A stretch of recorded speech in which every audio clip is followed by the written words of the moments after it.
ハリウッドならば、アカデミー賞ならば、ここで「It's a Showtime」というところで私がタップダンスの一つもご披露できればいいんですけれども弱い80にならんとするジジイでございます。このジジイがなぜここに出てまいりましたかと言いますと、私事ながら去年の8月に私の映画人生76年の集大成として映画を作ろうとしたその前日に肺がん第4ステージ余命3ヶ月という宣告を受けましてね、本当はもう今ここにいないんですがまだ生きております。そんなわけで生きてるならば皆さんに映画ならではのエンターテインメントを一つお伝えしたいと思いまして、私が密かに大事にしておりました黒澤明、世界を代表する黒澤明監督、私のちょうど親子ほどの年齢ですが晩年大変可愛がっていただきましてね、私を含め未来の世界の映画人に遺言を残されております。その遺言を私はただ一人胸に温めていましたので、今日それを皆さんにお伝えしようとして、命がけでここに立っております。さて黒澤明さんもね、実はアマチュアの大先輩なんですよ。黒澤さんも東宝というね、日本の映画界の東宝という会社の社員でございましたから、自由に映画を撮ることはできなかった。会社という制度の中でその商品としての映画を作るために黒澤さんは自分の自由な表現と戦いながら優れた映画を残していらっしゃった。しかしそれは非常に不自由な映画制作でした。晩年黒澤さんが東宝を離れて黒澤プロダクションという自由の身になられました。その時のことを黒澤さんは私にこう言いました。大林君な、僕も東宝という会社制度から離れてようやくアマチュアになれたよ。アマチュアというのはいいね。どんな制度にも、いや俺たちの騒いだ国家の戦争という制度にも縛られて何にも表現の自由がなかったけれども、今や僕はアマチュアとして自由に僕が表現したいことをやるんだと。そして黒澤さんは核の問題、原爆の問題、戦争の問題、さらにはご自身が少年時代にあった戦争の暮らし、そういうものを正直に胸を開いてきちんと映画化されながら亡くなっていらっしゃいました。その大先輩の遺言を最後にお伝えするためにこれから少し時間を頂戴して、お話をさせていただきますが、はい、私ジジイと言いましたけれどもジジイでございます。その意味はここでは戦争を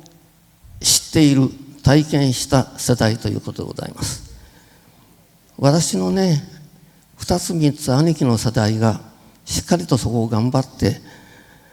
いろいろ伝えて表現してくれていたんですけれども、やはり物事は順序でこの 2,3 年みんなあの世に行ってしまいました。思えば私がその時代を知っている最後の弟分になりました。なのでそのことを皆さんにお伝えしたいと思うんですが、さて皆さんね、戦争というとどうなんでしょう。今は平和でそんなものなくてね、今とは全く違って戦争の時代っていうとなんか時代劇見てるようなはるか昔の自分とは関係ない世界のように思いでしょうけれども、いや戦争というのはね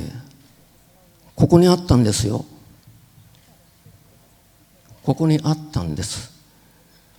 この日常の中に戦争はあったんです。どういう形であったか。そう、私はまだ子供でしたけどね、例えば日本が真珠湾奇襲攻撃、あの時はね私たち少年は日本勝った、敵負けた、ルーズベルトにチャーチルをやっつけた、日本の正義は大したもんだっていうのでね、提灯担いでみんなで浮かれたもんですよ。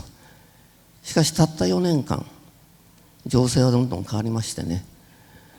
我が家は古い港町の医者の家でね、医者の家というと当時の、町の権威の象徴でありまして、各所長とつく人がみんな集まってふんどし一本になって天下国家を論じるという、そういう2階の大広間に集まる大人たちに向かって、私たち子供は階段を忍び上がって大人たちの様子をそれはしっかりと伺っていたものですけどね、私のような子供が入っていってもなんか大声で話していた大人たちが急に悪いことを言って聞かれるんじゃないかって感じで黙り込んじゃうんですよ。そこに制服姿の若い兵隊さんがいましたね。憲兵さんでしたけど、憲兵さんといえども医者の長であるうちのじいさんにはかないませんから、おとなしくお話を拝聴させていただきますと言ってかしこまっておりましたけど、その横に同年配の私の叔父がいまして、これは肺病病みで戦争に行くことができない、兵隊になることができない、国家のために命を捧げることができないから非国民、国民にあらざるもの、人間にあらざるものというふうに蔑まれていたんですがね、その叔父がもう日本は負けるよ、負けた方がいいよなんてつぶやいてましたらね、その憲兵さんの横で、同年配の憲兵さんでしたが、翌日いなくなりまして、3日後に青あざだらけでその憲兵さんに連れられて帰ってきましたが、その時の憲兵さんも全く違った顔してましたね。人間の顔ってこんなに権力によって違うものかという顔してました。そしてそれからお定まりの日本は敗戦に向かうわけですが、私は原爆が落ちた広島の近くの生まれですし、私の妻は同年配で東京大空襲で3月10日に死ぬ思いをしたんですが、なんと私の娘の父親は逃げも隠れもせず2階の窓を大きく開いて娘に京子と言いますが、京子見なさい、花火のように綺麗だろう、しかしこの花火の一つ一つの下で今人が首をもがれ手足をもがれ命を奪われていってるんだぞ、よく見ておけ、人間というものはこんなに愚かしい生き物だぞ、よく見て覚えておけと言ってる間にご近所は皆焼けて、そしてうちの京子は死に物狂いでその中を兄の背中で、命がけで助かったようですが、父はそのまま東京の偉い立場にいた人ですが田舎に引っ込みました。愛する息子を海軍の予備隊で、亡くしておりまして、人生の夢すべてを失いました。戦争とは人が人であること、人の人生、命すべてを失ってしまう、こんな理不尽な無益な恐ろしいものは決してあっちゃいけないということがたった70年前までここに皆さんあったんですよ、何の不思議もなく。しかしそのことを私たちは今忘れてしまっている。この忘れてしまっていることがね、今の時代の大変な危機になっていると思います。例えば戦争も理屈があります。これも外交手段の一つですからね。おまけに戦争すれば経済も高まるというふうな説もあります。いろんな理屈があって戦争が再び起きるということは十分にあるわけです。しかし我々戦争を知っている者にとっては、より強い国の核の下に入ったら守ってくれると言って守ってくれたことがありますか？今後も決してありません。自国は自国のためにだけ戦争をします。あるいは抑止力なんてありますか？抑止力なんてことがあった試しがございません。そういう戦争の理不尽をよく知っていた私たちがいなくなってしまったこと、この断絶が怖いです。私たちは支配者を選びますが、当然選挙によって選びますから、支配者は私たちの代表です。代表である支配者が良き支配を行ってくだされば嬉しい安心なんですけれども、その支配者であられる人たちが戦争の実態をもう誰も知らない、第一次第二次大戦のあの悲劇を虚しさを恐ろしさをどしがたいほどの理不尽さを生身で知って、何が何でも戦争なんて嫌だ嫌だ、どんなに金が儲かろうと嫌だ、そう言い切れる人がどんどんいなくなっていることがですね、支配者たちが行う政治が本当の人間としての責任を持ち得ないものになってくるんじゃないかという怯えが私にはあります。黒澤さん自身もね、そういうことの中で晩年核の問題やね、戦争の問題やいろいろ描かれてきましたけれども、その黒澤さんが遺言としておっしゃったのはこういうことです。大林君、人間というものは本当に愚かなものだ。いまだに戦争もやめられない。こんなに愚かなものはないけれども、人間はなぜか映画というものを作ったな。映画というものは不思議なもので、現実をきちんと写し取る科学文明が発明した記録装置のはずだったんだけれども、なぜか科学文明というのは年中故障する。故障ばっかりするのが科学文明だ。でも故障したおかげで記録が正確じゃなくて、人物がすっ飛んだり、とんでもないところに飛んでいったり、おかしな映像がたくさん生まれたぞ。そしてそれを生かしていけば、事実ではない、リアリズムではないけれども、事実を超えた真実、人の心の誠が描けるのが映画ではないか。そう、嘘から出た誠。まさに映画とは大嘘つきです。しかしその嘘をつくことで、世の中の権力志向から上から下目線というふうなものの機構が全部壊されて、どうかするとでんぐり返って見えてくるものがある。それは何か。例えば今私たちは正義を信じてますね。私の正義が正しいならばどうなるでしょう。敵の正義は間違ってる。一体正義って何でしょう。私たち戦争中の子供はそれをしっかり味わいました。私たちも大日本帝国の正義のために米英と戦って潔く死のうと覚悟した少年でした。しかし負けてみると、鬼畜米英と言われた、赤鬼青鬼と言われた米英の正義が正しくて、日本の正義は間違っていた。なんだ正義とは結局勝った国の正義が正しいかと。それが戦争というものか。じゃあ自分の正義を守るためには年中戦争してなきゃいけないじゃないか。そうだ、だから戦争をするんだよという人もいるでしょう。しかし日本は負けたおかげで憲法9条という奇跡のような宝物を手に入れました。もし世界中の国家が全部憲法9条を持っていたら、世界から戦争なくなっちゃうんですよ。こんな不条理とも言える、夢とも言える、世の中の現実とも合わないと言える、まさに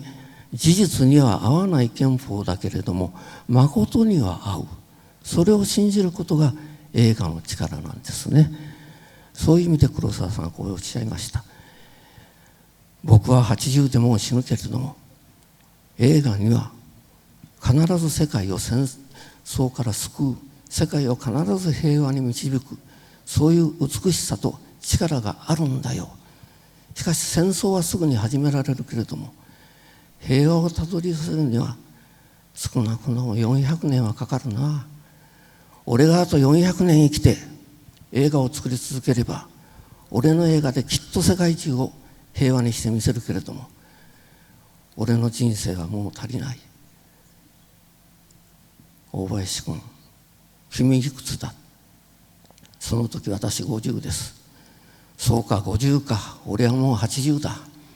しかし俺が80年かかって学んだことを君なら60年でやれるだろう。そうすると20年は俺の先に行けると。君が無理だったら君の子供、さらにそれがダメなら君の孫たちがそうやって少しずつでも俺の先をやって、そしていつか俺の400年先の映画を作ってくれたら、その時にはきっと映画の力で世界から戦争をなくする。それが映画の力だ。そのために俺はさらに先輩である日本やアメリカやヨーロッパやの人たちの映画から学んできた。映画というものは素晴らしいものでね、太平洋戦争で日本はアメリカに負けたんですけれども、私たちがマッカーサーの指令で占領政策で見せられた映画、なんとね、これはハリウッド映画というんですが、アメリカ映画じゃなかったんです。ハリウッド映画というのは、第一次大戦と第二次大戦で国を追われ、国を捨てて逃れてきた人たちが、アメリカという未開の国のハリウッド西海岸で、ここにならば私たちの理想の世界の平和な世界の国を作ることができる、映画で作ることができるぞ。今でも8割がユダヤ系の人たちです。国のない人たちです。そういう人たちが作った敗戦国民の痛み、戦争の虚しさをよく知っている国民の痛みを私たちは占領政策で見せられていたという不思議なアイロニーに満ちた幸せもありまして、これは何よりも映画というものがそういう力を持っていたということですね。どうか皆さん、これからその映画の力を信じて、この混迷の時代ですけれども、未来に向けていつか黒澤明の400年目の映画を私たちが作るんだと、黒澤さんが最初におっしゃった言葉は、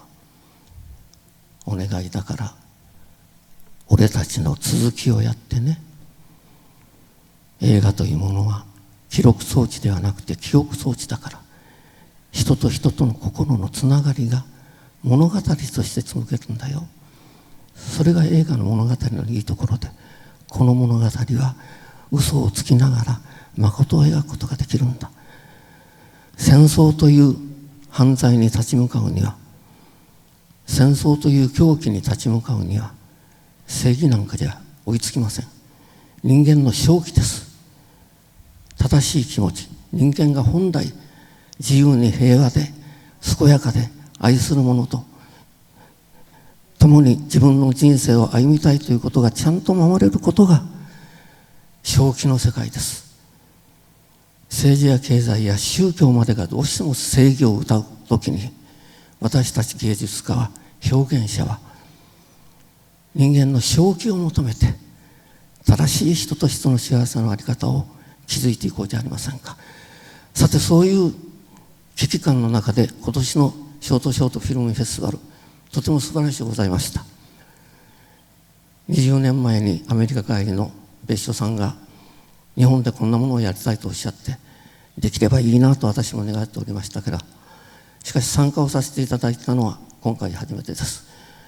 別所さんにもお伝えします。黒澤明先輩のこの映画へのリスペクト、映画への誇り、映画を信じる力、つまりそれは世界の平和を我々が手繰り寄せるんだという力、どうかそれを信じて大いなる虚構のエンターテインメントの中でね、映画を作り続けていただけばいいと思います。楽しい作品がたくさんございました。今年を象徴するものとしてはね、とてもウェルメイドな運転手さんとただ乗りの乗客の友情と裏切りと、人と人とはどうやってつながり合うのか。そう、今年の作品はすべて人と人とはどうやればつながり合うのか、あるいはつながり合えないのかという希望と絶望との間にさまよっているのが今年の作品でした。しかしこの作品はあまりにもウェルメイドでね、この今の不幸な時代にこのウェルメイドはちょっと時代が違ったなという、つまりウェルメイドが存在しない時代です。したがって作品はすべて暗い不幸な影に導かれておりました。その今の作品の代わりに現れたのが窓とは世界を見渡す視点ですね。そこに過去にしか住むことのできない大人と、これから未来を生きるしかない子供とがいる。そしてその二人がつながらないのかつながるのか。つながればきっと戦争の世代から平和の世代に行くでしょう。しかしそこがつながらなければ別の世界として終わってしまう。つながるかつながらないかというところに危うい期待をかけた作品がインターナショナルのグランプリになりましたね。そしてアジアインターナショナル、これも素晴らしゅうございました。今私たちはテレビ社会、情報社会になりおります。これとっても危険なんです。情報社会では情報が切り売りされてね、すぐ善悪で判断されてそれで終わってしまうんです。となるとトランプの問題も我が日本の政権の問題も、あるいは学園問題も、誰かが浮気をしたって問題も、巨人が連敗してるって問題も、等しく5分ぐらいの切り売り情報になりまして10日値になっちゃうんですね。で是か非かで終わっちゃうと、つまりは人事になるんです。今の時代の危険は全てが人事になってしまった。こんな無責任な社会はない。そこでね、映画というものの力は人事を我がことに取り戻す力です。このアジアのインターナショナルの作品はなんとテレビを捨てて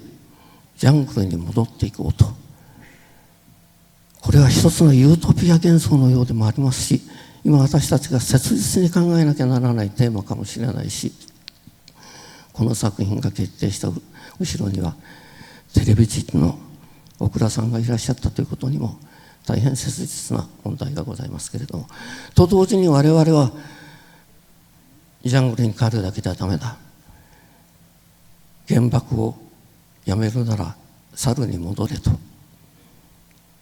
3.11 の前に遺言のように言われて亡くなられた我らの先人の哲学者の言葉も借りつつね、この科学文明の中で生きてきた人間の幸せはどこまで私たちが責務を持ってたどらなければならんのかということを、科学文明の落とし種、映画を作る我々はより切実にそこを考えなければならんと思います。そしてさて日本の作品、これ正直一番甘かったです。切迫感がありませんでした。世界中の作品がそれぞれの立場において今の世界のメキシコとの国境問題であるとか、あるいは極めて芸術的でアーティスティックな独裁者が作ったような殺人の映画とか、いろいろヒリヒリするような時代を描いておりましたけれども、日本はやっぱりそういう情報で甘やかされた国なんでしょうかね。これ日本の作家たちに特に申し上げます。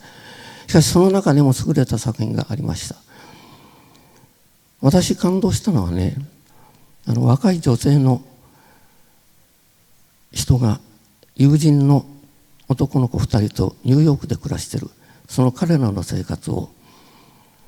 キャメラで撮ってるんですが、キャメラマンとしてではなく友達の視線として撮っているという作品なんですね。そしてそのことによって、ああ日本の若者たちも健全に育っているな、こういう人たちが21世紀を表現してきていってくれればきっと素晴らしいなと思いつつ、やはりその危機感のなさに怯えておりましたが、私もびっくりしました。この日本の同じ民族の中にまだ風葬という習慣が残っていて、仙骨ということがある。なんと日本人でありながら私自身が日本のことをこんなに知らないのか。しかもそこに嫁いできた一人のお嫁さんがそういう夫のふるさとに帰って仙骨をするっていうのは大変なことでありますが、あっと思いましたね。このお嫁さん、女編に家と書きますよ。そんな時代ですか。みんな夫と妻になってるはずですが、いまだにこのお嫁さんは家に嫁いでんです。家に嫁いでいるから夫の里の嫌な仙骨まで立ち会うんですが、しかしその仙骨をすることによって我が家の、我が里の、我が家庭の、私自身のアイデンティティがそれによって分かっていく。ああ、ここに今の日本のまさに結びつかないバラバラの日本の中で日本人の血が絆を求めて結びついていく一つのヒントがここにあるんじゃないかとそういう意味で日本バージョンのグランプリにさせていただきました。一つだけ私残念でした。ここにいらっしゃるかな。人間っていいなという作品だったかな。あるクラスで、思春期のクラスで不思議な暗い少年がいます。その少年みんなから疎んじられているんですけどね、友達ができるんです。でその友達が彼の肌に触れると肌がポロッと落ちたり、最後に握手しようとすると手がポロッと落ちるんです。ここまでの演出力、演技力、映像の表現見事でした。ここで終わってれば私は断然グランプリに推しましたが、残念ながらそこまで私自身がそういう腐ったゾンビになったと思っていたんですね。それが今のリアリティです。ところが残念なのは、この作品はゾンビは他人で、ゾンビが人間社会に入って、幸せになっていきますよ、だから人間はいいんだというゾンビコントになっちゃったんですね。ここでね、日本の作家に考えてもらわなきゃならない。自分のアイデンティティ、自分はゾンビなのか、ゾンビを映画の素材として面白く描くのが映画か、それでは単なる映画です。自分がゾンビだと自覚するところから映画は庶民のジャーナリズムになります。そう、ジャーナリズムとはまさに庶民一人一人が語るもの、民主主義の多数決なんかではありません。少数者の意見が尊まれることこそが健全な正気の社会です。そういう意味で全世界の少数者の一人一人である皆さんが自分自身の現代のヒリヒリする感覚、結ばないものを何とか結びつけて、何とか戦争の世紀を未来の平和な世紀に紡いでいこうじゃないかとされている、その意図に黒澤親父が生きてらっしゃればきっと拍手をされていると思います。そして私たちはそういう映画とは風化せぬジャーナリズムである。映画とはメイクフィロソフィー、自分自身を確立する手段であると、そういう意識を持って生きていってほしいなと。長くなりましたが、黒澤明先輩が私個人にとどめた「俺の続きをやってよね」、この言葉を皆さんに送って終わらせていただきます。若い人たち、みんな俺の続きをやってよね。ありがとうございました。大林さん、ありがとうございました。ありがとうございました。いや、僕らは忘れませんよ。大林さんが伝え続けるこの姿勢をですね、大事にしっかりとしてつないでいきたいと思います。さあ、ご登壇の皆様に今一度大きな拍手をお送りください。ありがとうございました。ありがとうございました。